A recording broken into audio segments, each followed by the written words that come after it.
안녕하십니까. 폴리뉴스 폴피플 2020 9월 전국 자담회를 시작하도록 하겠습니다. 제목을 이렇게 잡았네요. 대선 연장전 첫 정기국회 비상상황 윤석열 국민의힘 이재명 민주당. 우선 윤 대통령에 대한 이야기입니다.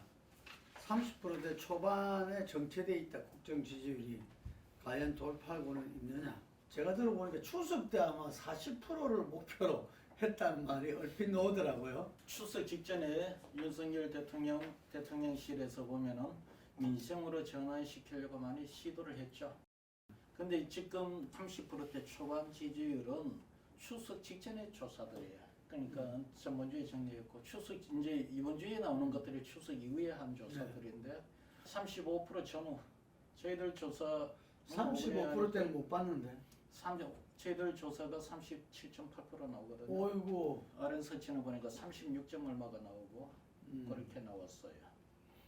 그러니까 추석 이후에 몇 가지 변수가 있었다고 보시면 될 거예요. 그거 중에 하나가 뭐냐면은 사법 진영이 갖춰진 이후 소위 말하는 과거 정부 적폐에 대한 그 보수 진영에서 놓고 볼 때 그런 그 프레임을 갖고서 사법 진영이 갖춰지고 난 이후 검찰의 수사가 가속화되면서 보니 보수 지지층들이 좀 더 결속되고 법치를 지향하는 사람들의 일부 지지가 모아진 것 같아요.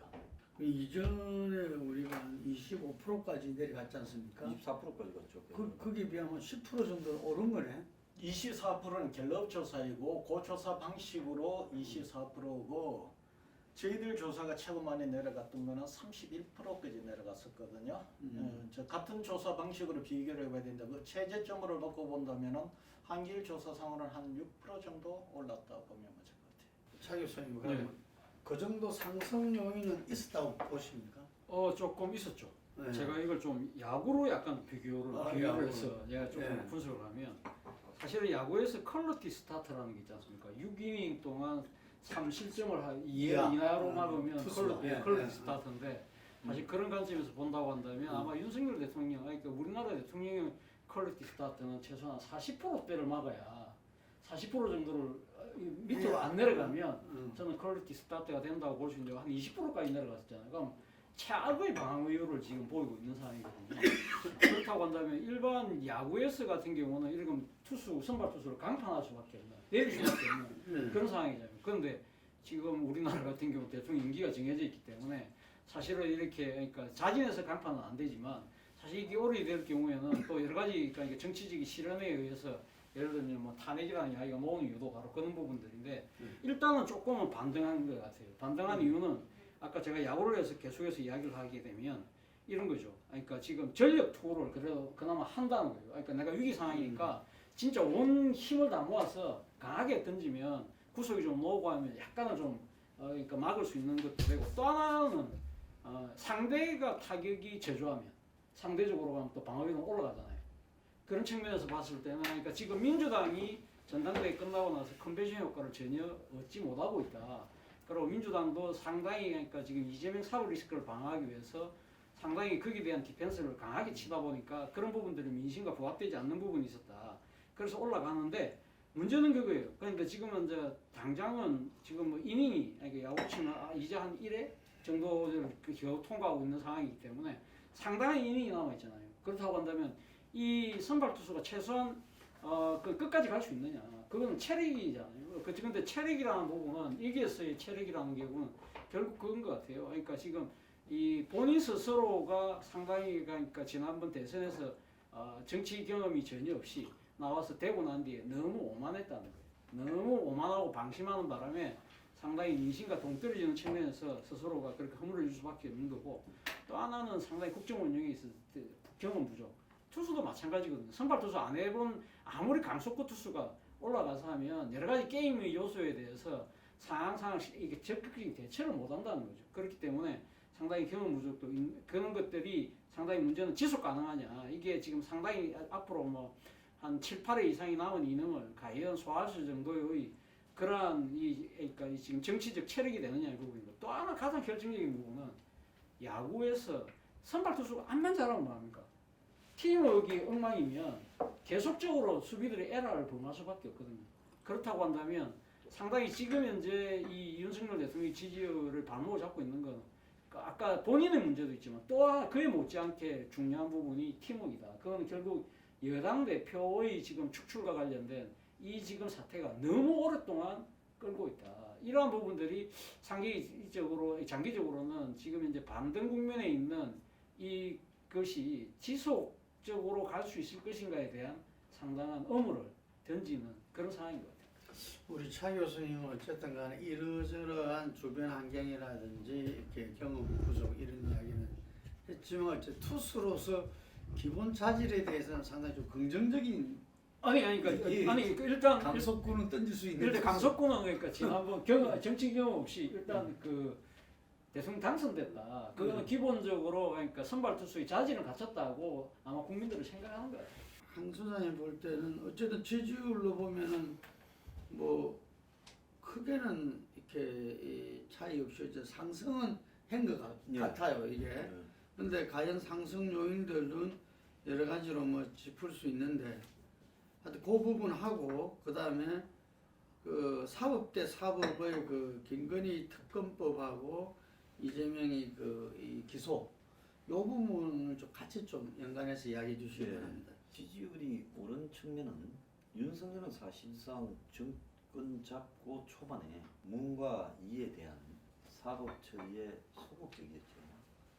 원래 뭐 본인이 퇴임 이후에 어떤가를 더 걱정하는 부분이라서 적극적으로 그런 부분이 없었다고 봅니다. 그런데 경제라든지 뭐 다른 부분에서 지지율을 올릴 방도가 사실상 없다고 봐요. 이제 이 보수 진영이나 일부 중도층까지 포함해서 이재명에 대한 그 여러 의혹에 대해서 굉장히 거부감이 많은 사람들이 있습니다. 이재명이라는 사람이 그 가족 전체에서 나타나고 있는 여러 가지 의혹에 대해서 그래서 이제 이런 부분들을 공격을 하면 지지율이 올라갈 거다라는 그게 이제 착안을 해서 아마 추석 민심을 가지고 추석이 끝나면 아까 제가 뭐 김사장님이 말씀하신 대로 한 40%까지 올리려고 했다고 봐요. 근데 문제는 뭔가 하면 이 사람들의 지지율에 큰 함정이 있는 게 자신들이 에러를 하지 않고 뭐 권력의 힘을 동원해서 여러 가지 작업을 통해서 지지율을 올리는 거는 과거에도 보면 뭐 자세나 태도를 좀 바꾸면 한 10%뭐 이 정도는 느긋하게 다들 올렸죠. 박근혜 정권 때도 왕창 마지막에 무너지기 전까지는 그렇게 방어를 해왔었습니다. 근데 문제는 이 정권에는 핵심적으로 좀 될만하면 자신들 스스로 리스크를 터뜨리고 지금 영국에 가는 과정에서 조문 논란이라든지 이번에는 사고 안 나겠지 생각했죠. 옷이나 장수기.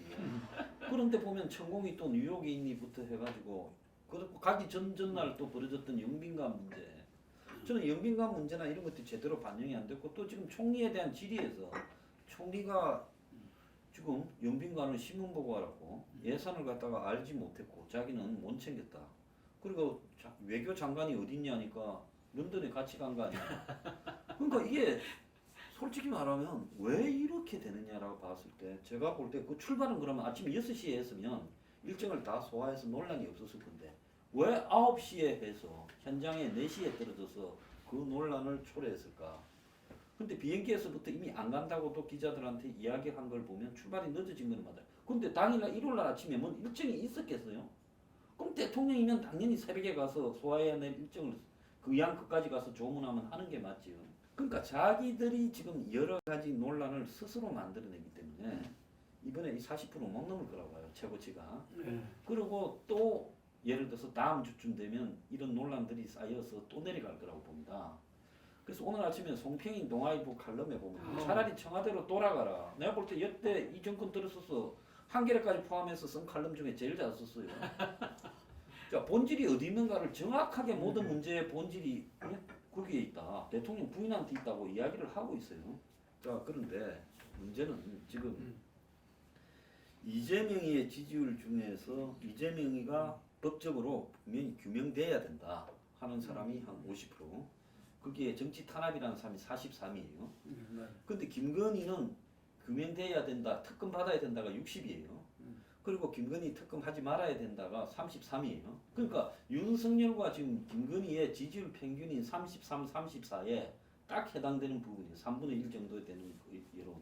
이재명이는 정치 탄압이라는 게 43으로 실제로 이재명이나 민주당의 지지율도 낮지만은 이 와중에도 이재명 편을 드는 사람이 한 10%더 높아요. 이 원인을 본다면 결국은 어떤 행태로든 민주당은 이재명의 의혹을 김건희 물타기로 계속해 갈 거라고 저는 보고 있습니다. 그러면 이걸 가지고 서로 팽팽하게 버티는데도 역부족이라는 게 여기서 조금 나오는 거예요. 역부족이라는 게요. 그러니까 저쪽의 표는 윤석열이가 당선될 때 48.56이잖아요. 그럼 15%가 빠져 있는 거예요. 지금 현재 보더라도. 그런데 이재명이 같은 경우는 47.53인데 정치 탄압이라고 동조해 준 사람이 사실상 이재명의 넓은 의미의 편이라고 봐야 되는. 그 이재명은 실질적으로 한 4, 5%밖에 안 빠졌다는 거예요. 그런 측면에서 봤을 때 이 싸움이 윤석열에게 유리한 지형이 지금 아니게 전개되고 있다는 거고, 또 결정적인 부분은 이 싸움이 다른 변화 요인이 없이 그냥 둘이가 국회에서만 싸우고 여야 편을 갈려서 싸우는 부분으로도 싸움이 쉽지가 않은데, 왜? 김건희 진영에서 자꾸 에러가 나올 수 있으니까. 근데 결정적인 거는 경제 현상이 지금 급격하게 나빠지고 있기 때문에 결국 경제가 급격하게 나빠지고 있을 때 정부에 대한 아주 빈틈없는 통제력을 유지할 수 있는가라고 봤을 때 저는 박근혜 정권 때보다도 통제력이 더 떨어진다고 봅니다. 한덕수 발언을 보면서 기가 찼거든요. 이번에 예를 들자면 그 뭡니까 미국의 그 주요 이유 중에 하나가 배터리 문제에 대해서 그 인플레 감축법인데, 아니 펠로시가 왔을 때 산자부 장관이나 통상교섭본부장을 동원해 가지고 대통령이 펠로시를 직접 만나서 미 하원 의장께서 협조해 달라고, 그게 제일 난 이 작업이었다고 해요. 통과되기 직전에 냉대했거든요. 그러고는 류장수를 만났지 않습니까? 이런 문제에서 보면 국가에서 과연 이 국가 운영을 고민하는 사람이 있느냐.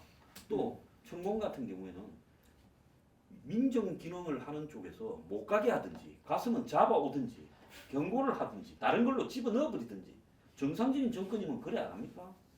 근데 저자가 지금도 뉴욕 거리를 활보하고 있다는 거는 아무도 손대지 못하는 성력이 있다는 거 아니에요? 그래서 이게 본질은 그 부부 자기들한테 있다. 이게 저희들 조사상으로 지난달에 31%로 최저입니다. 근데 이번 달에 조사를 했더니 37.8%로 6.8% 올랐어요. 올랐네.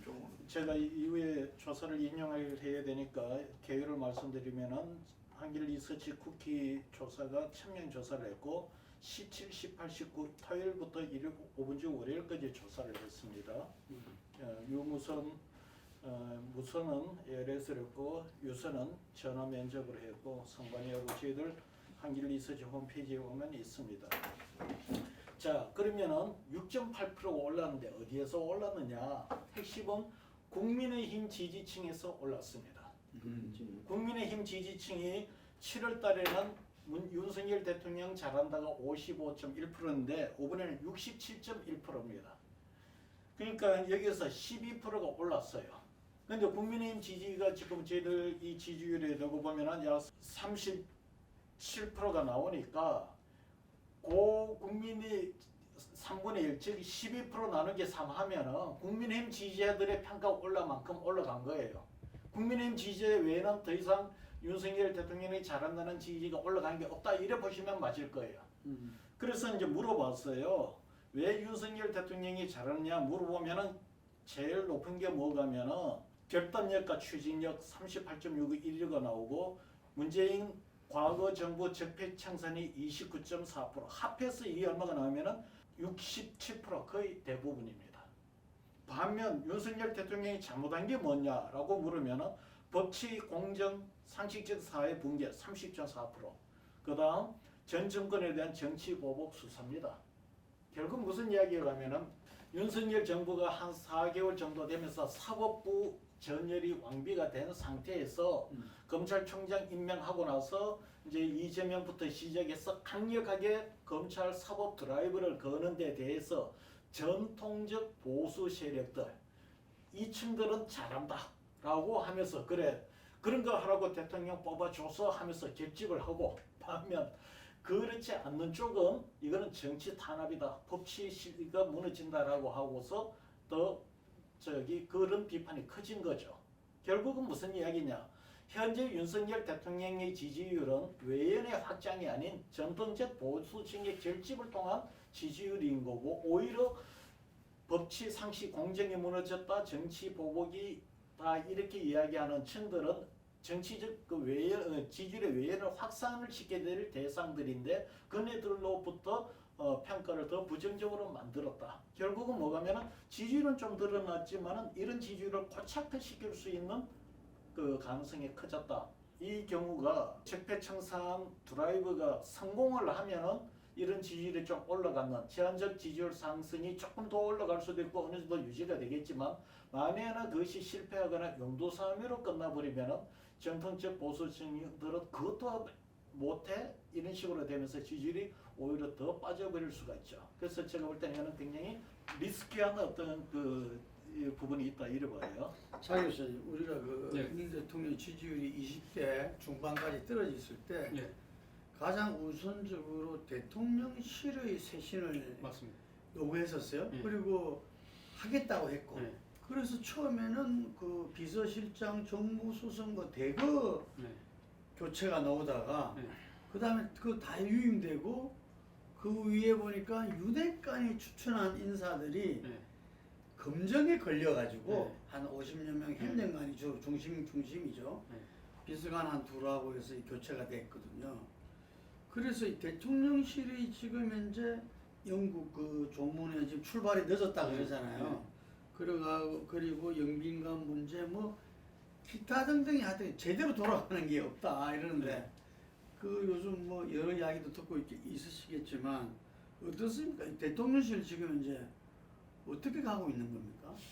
사실은 뭐 지난번에 그러니까 지금 24% 한국갤럽 여론조사 바닥을 쳤을 때 사실은 그 점이 바로 그러니까 윤 대통령이 그때 그 휴가 기간 중이었지 않습니까? 예, 그래서 그렇죠. 휴가 갔다 오면 상당히 그리고 100일 취임 기자회견을 하고 난 뒤에 그러면서 그때 뭔가 이 국정 쇄신과 그러니까 대대적인 인적 개편이 이루어질 거라고 봤는데 사실은 그런 기대에 전혀 미치지 못했다는 겁니다. 물론 아까 말씀하신 것처럼 대통령실에 한 50명 정도로 솎아내긴 했지만 이러한 그 인적 쇄신 자체가 상당히 우리가 봐왔던 그동안의 상황하고는 달라도 너무 다르다는 겁니다. 예를 들면 지난 그 2008년도에 그 강우병 사태 때 상당히 국정위기를 맞이했던 당시 이명박 대통령 같은 경우에 대대적인 인적 쇄신을 하면서 대통령 비서실장부터 시작해서 수석을 한두 명 남겨놓고 다 갈았지 않습니까? 그렇죠. 실중에 네.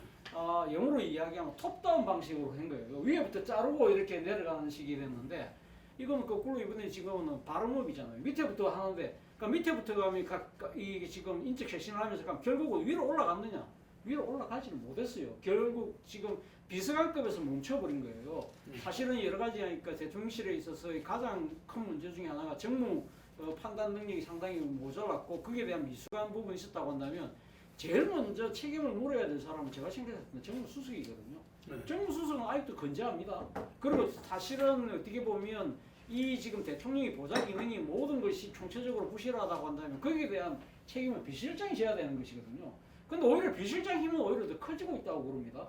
그리고 또 하나 지난번에 그러니까 대통령실과 관련된 인사와 관련해서 가장 많은 여론의 실타를 받았던 부분이 금액관들이거든요. 금액관들은 단 한 명도 바뀌지 않았다는 게 지금 검사 출신. 검사와 검찰 검찰 수사관 출신. 출신. 그러니까 이런 사람들이 지금 인사를 다 지고 있지 않습니까?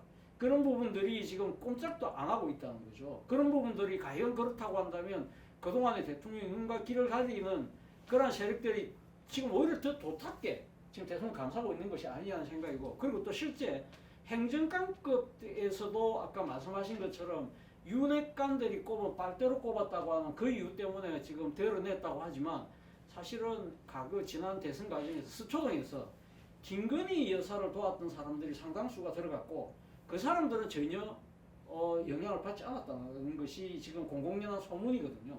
그렇다고 한다면 지금 김건희 리스크에 대한 여러 가지 질타가 있었음에도 불구하고 거기에 대한 대비를 전혀 안 하고 있는 듯한 모습들이 과연 이런 식의 인사 쇄신이 과연 어떤 결과를 갖고 오느냐 그런 부분들이 지금 이번에 지금 영국의 지금 조문외교에서 드러나다시피 상당한 여러 가지 난맥상을 또 드러내고 있는 것이죠. 앞서 뭐 우리 지금 황 소장께서는 그러면 뭐 지금 영국이 출발한 걸 갖다가 한 3시간 땡겨갔으면 어땠을까라는 말씀을 하셨지만 뭐 지금 대통령실에서 내놓은 해명은 또 그거예요. 영국 여왕의 그 국장과 관련해서 전 세계의 정상들이 한꺼번에 공항으로 몰려오기 때문에 슬롯, 그러니까 할주로를 확보하기가 쉽지 않아 가지고 그래서 영국 측이 우리 보고 좀 늦게 와라고 했다고 그러거든요.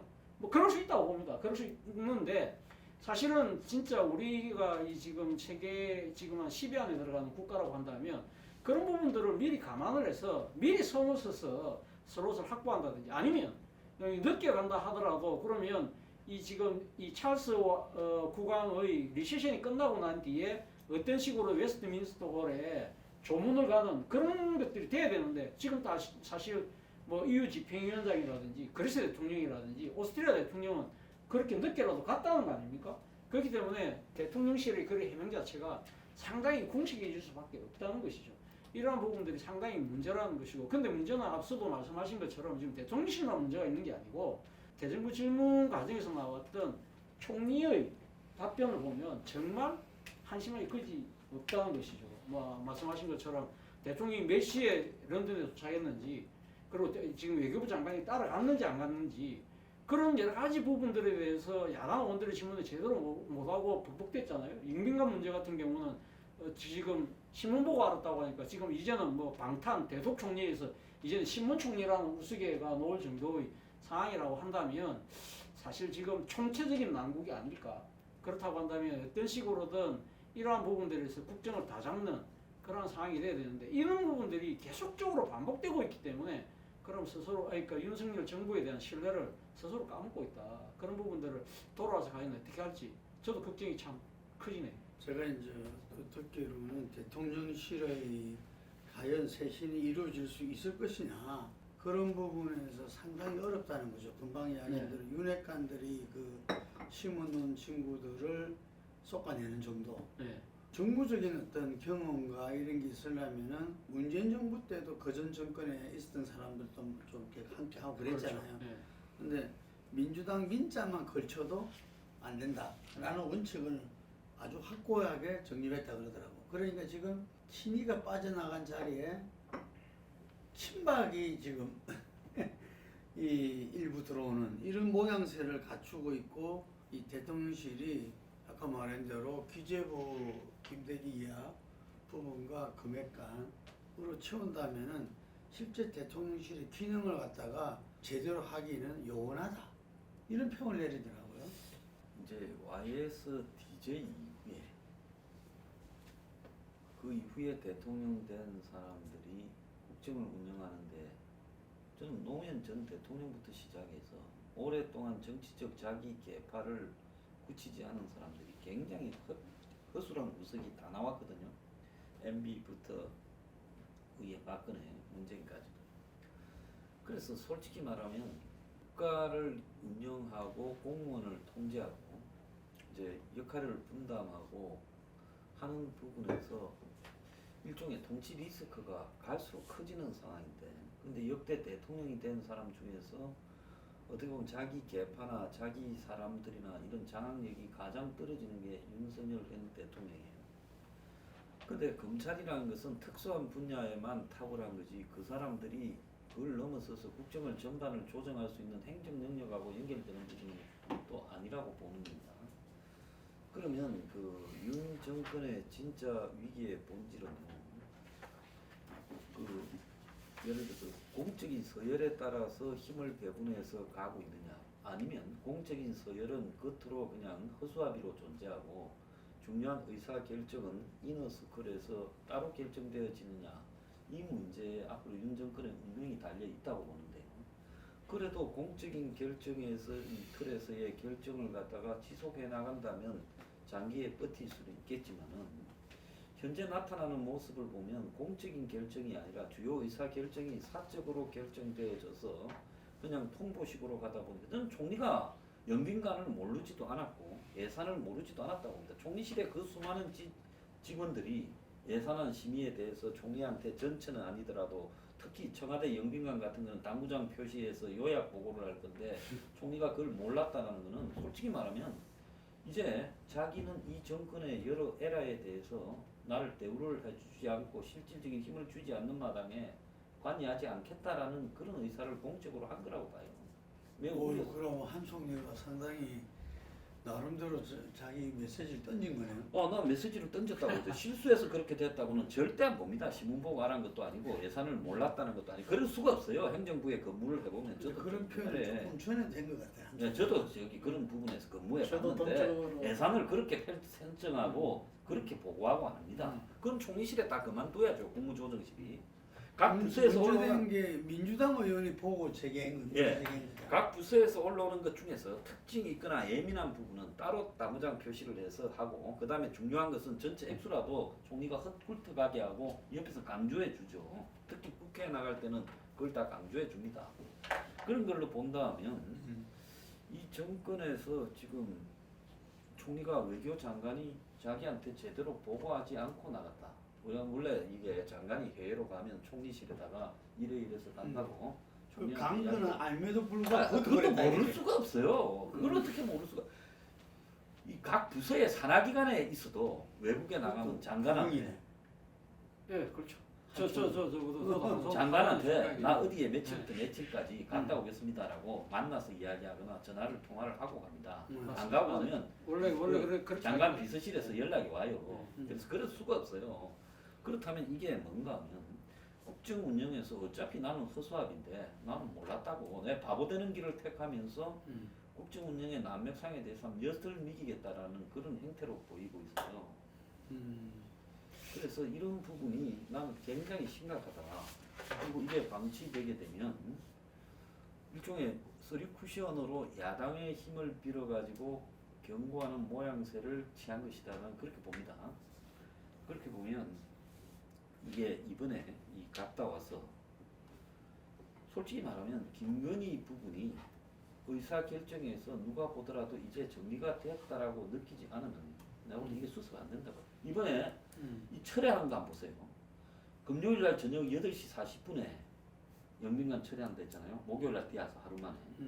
자, 철회한다면 낮에 업무 시간에 6시 전에 철회한다고 발표가 나야지. 8시 40분에 윤이 용산에 있었겠어요? 아니면 자기 집에 서초동에 가 있었겠어요? 수준이 가 있었겠죠. 왜 8시 40분에 철회가 나왔느냐라는 부분에 대해서 그거 말입니다. 뉴스 한참 나가고 있을 때 중간에 특보 형태로 속보 형태로 들어왔지 않습니까? 김건희에서 제가를 받았네. 그래서 그 철회조차도 그렇다면 그걸 밀어붙인 것은 또 진짜 누구냐? 거기에 반대되는 부분이 뭔가 하면 청와대에 미술관을 하겠다는 거 아닙니까? 그렇죠. 그러니까 청와대를 두고 아니 베르사유 궁전도요 1년 내내 안 써요. 휴가 날 때도 있고 중요한 손님이 오면 또 문을 닫고 합니다. 그러면 마찬가지로 한국의 청와대도 외국에서 외빈이 오면 시간이 정해져 며칠부터 며칠까지는 관람 못한다 하고 얼마든지 영빈관으로 쓰면서 할 수 있어요. 그런데 그걸 굳이 말입니다. 새로 짓겠다는 것은 청와대에 발을 안 디디겠다라는 이유 아니겠습니까? 그 이유에 대해서 어떤 사람은 무속적으로도 해석을 하죠. 심지어 이왕 거기 이왕의 그 뭡니까? 시신 안장에 안 간 것도 무속적인 해석까지도 나오고 있는 마당이에요. 그러니까 이런 것들을 보면 오해가 생기면 그 오해를 불식시키도록 똑같은 일을 반복하지 않는 것이 당연한 거 아니겠어요? 오해하는 사람, 트집을 잡으려고 하는 사람은 그는 야당은 뭐 트집 잡으려고 혈안이 돼 있죠. 그러면 그 오해를 불러일으키지 않도록 스스로 고쳐가는 것이 권력의 핵심이지 역할해야 될 일이지.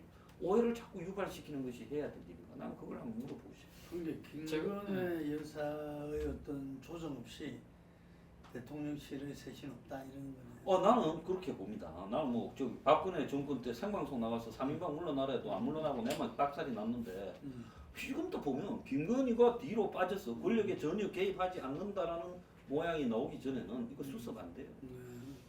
그거 제가- 말씀하실 네. 때 네. 좀 전에 이야기했던 그 한 총리 부분이 네. 어쩌면 대통령한테 반격의 메시지일 수 있다. 저는 그까지는 생각을 안 해봤는데 사실은 아까 여기 오기 전에 그 방송에서 이 이야기를 좀 하고 왔기 때문에 제가 가급적 총리실도 한 2년을 출입했습니다. 그렇기 때문에 총리실 돌아가는 행태를 제 나름대로는 파악을 하고 있는데 이 사항을 사실 모를 수가 없죠. 대통령 그 행사를 만약에 외국 그 순방 일정이 짜게 되면 소책자를 만들어요.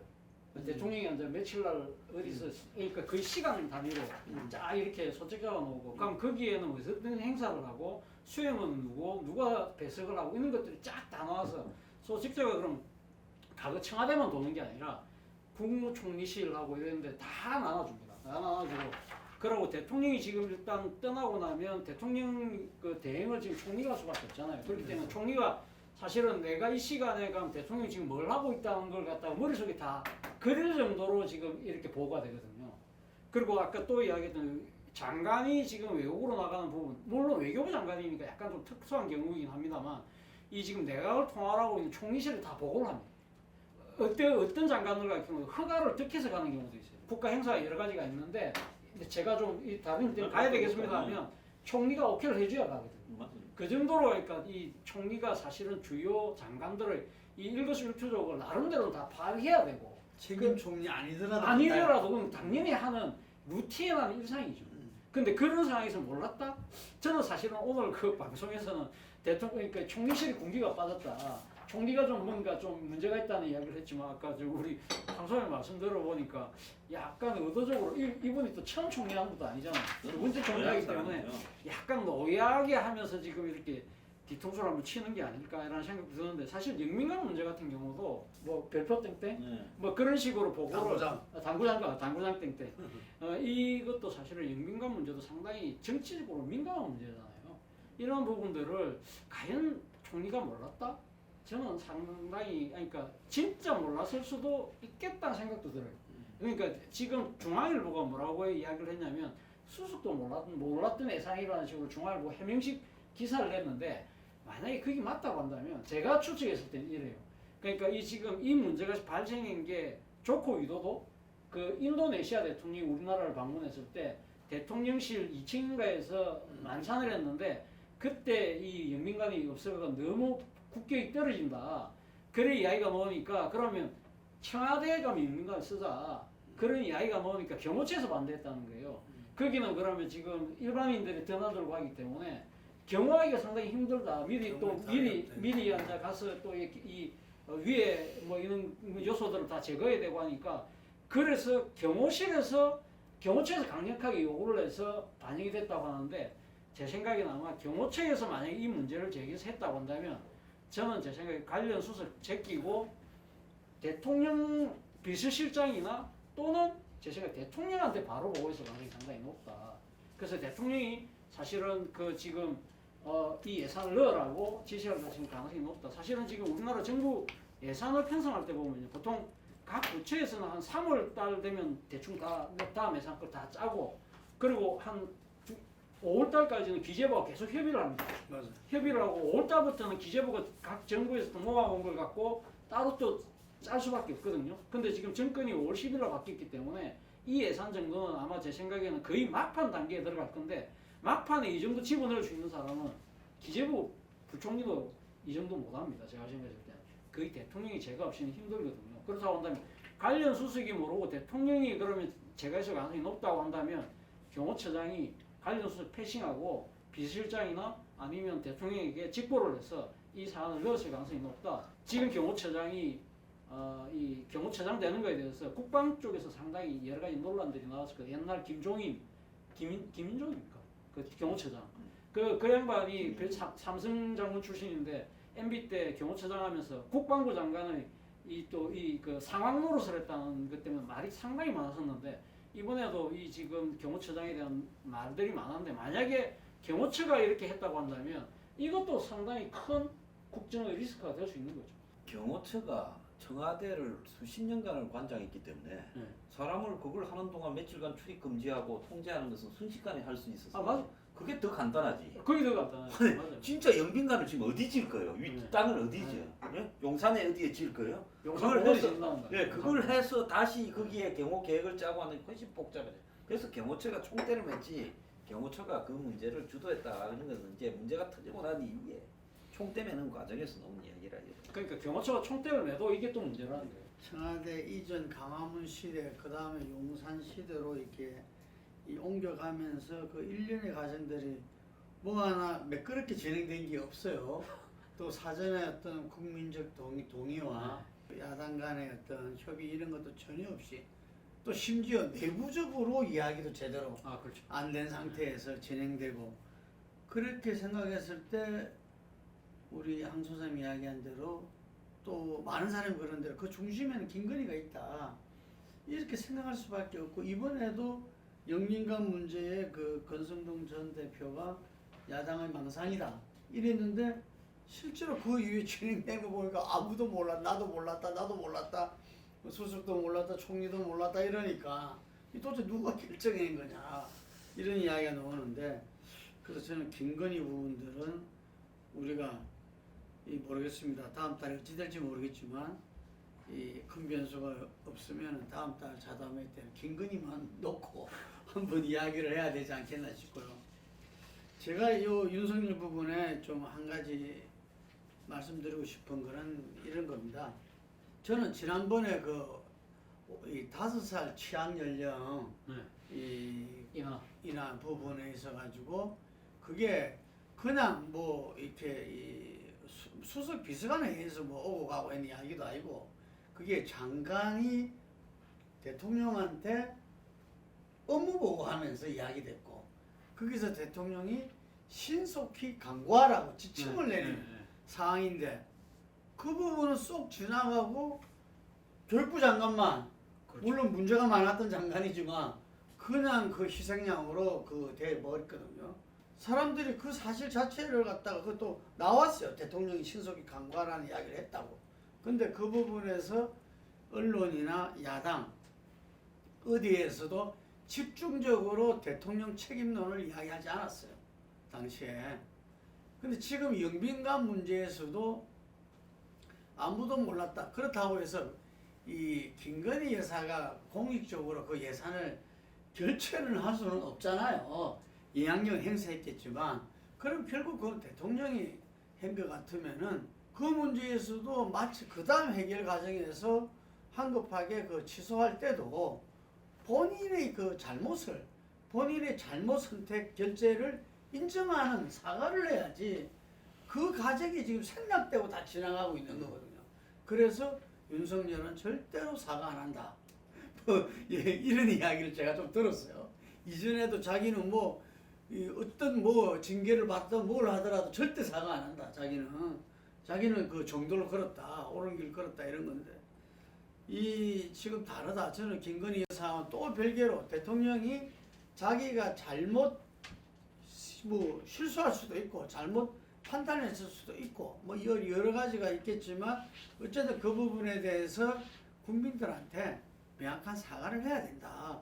사과를 하고 책임을 인정하고 그 다음에 그것을 수습하고 바꾸든지 이래야 되는데 요 과정이 빠졌다면 앞으로도 계속 반복될 수밖에 없다. 그리고 이게 언론과 야당도 대통령에 대해서 지금 이제 오늘 그 동아일보 손평인입니까? 그 논설위원 칼럼에서 아예 청와대로 돌아가라라는 걸 검토하라고 이제 이야기를 했는데 그게 아니라 이게서도 대통령에 대해서 분명하게 이야기를 해줘야 되는 거죠. 양 소장이 이야기했지만 저도 박근혜 때 벌구숭이 임금님이다 라는 이야기를 했다가 제가 최초로 하고 그때 자주 했더랬어요. 이게 윤석열 대통령도 지금 이제 마찬가지 신세가 될 수 있다. 이게 집권 초기에 대통령이 이런 적은 없었지만 이름을 갖다가 바로 인정하고 여기서 출발을 하지 않으면은 윤석열 정부의 앞날은 난감, 절벽 그 자체일 수밖에 없다는 이야기를 드리고 싶습니다. 지금 저번에 한덕수 총리와 관련된 이야기가 나왔는데 내가 한덕수 총리 경력을 한번 봤어요. 2004년도에 국무총리실 조정실 실장입니다. 그 다음 2007년도 38대 국무총리를 역임을 했습니다. 이번 국무총리가 두 번째 하는 총리예요. 그리고 2009년도로 주미대사도 했습니다. 그것은 무슨 이야기가 하면은 총리를 처음 해봤어. 이번 예산을 모를 인물이 아니에요. 총리 경력, 조정실장, 전 총리, 현 총리. 그럼 이 분이 모를 수가 없는 분이에요. 두 번째는 주미대사 끝에서 외교도 아주 잘 할 수 있는 분인데 이번에 그 외교부 장관의 동선, 그다음에 이 예산 문제를 이야기한다는 거는에 대해서 몰랐다라고 이야기하는 거는 여권 정부 내에서의 정이 상당히 좋지 않은 시그널이다. 그걸 어떻게 해석을 하든 지금 벌거숭이 대통령이 될 수 있다 여러 가지 그런 해석을 했는데 국민들은 사실은 또 어떤 부분들은 보면은 당이 대통령실이나 정치권에서 이런 움직임들을 이렇게 해석을 해주는 그런가 보다라고 하지만 또 다른 시각에서 바라보는 사람들도 있어요. 두 가지가 있는데 취임 전부터 현재 취임 100일 지나서 4개월 이런 과정도 이런 일이 너무 많이 발생하니까 이제는 국민들이 둔감해져 버렸어요. 국민들이 이번에 어떤 식으로 이제 FJ 같은 걸 해보면은 이런 식으로 반응이 나옵니다. 800몇 억을 들여서 영빈관을 지으려고 했던 거는 윤석열 김건희 여사가 추진했던 거고 그거를 막은 게 윤석열 대통령이다. 이런 식으로 또 해석을 해요.